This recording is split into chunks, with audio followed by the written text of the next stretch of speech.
Why is the dogma of Aryan invasion theory still endorsed by the West?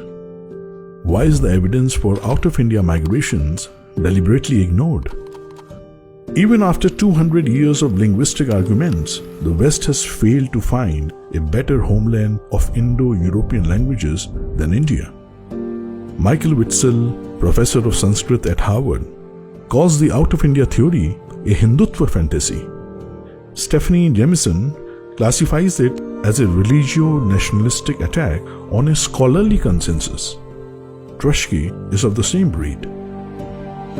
Indian texts refer to several out-of-India migrations in ancient times. These references fit perfectly with the latest scientific findings, taking Indian antiquity from a puny 1500 BC to 50,000 years and more. This convergence of scientific evidence and Indian antiquity is what troubles the left liberal academia. As a coping mechanism, the likes of Witzel and Autry resort to using Hindutva as a random blame word to dodge logical questioning by putting Hindus on a defensive.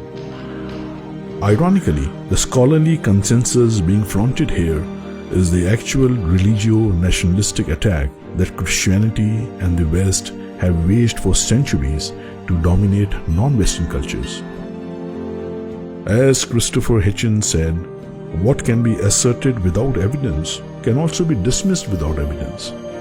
But Western linguists have gone to absurd lengths to keep the Aryan theory mainstream, modifying, retracting, hypothesizing at will, all because they can.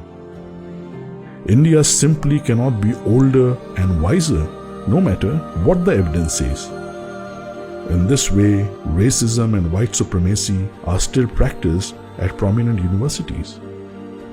If you question this dynamic, blame words await you and not a debate.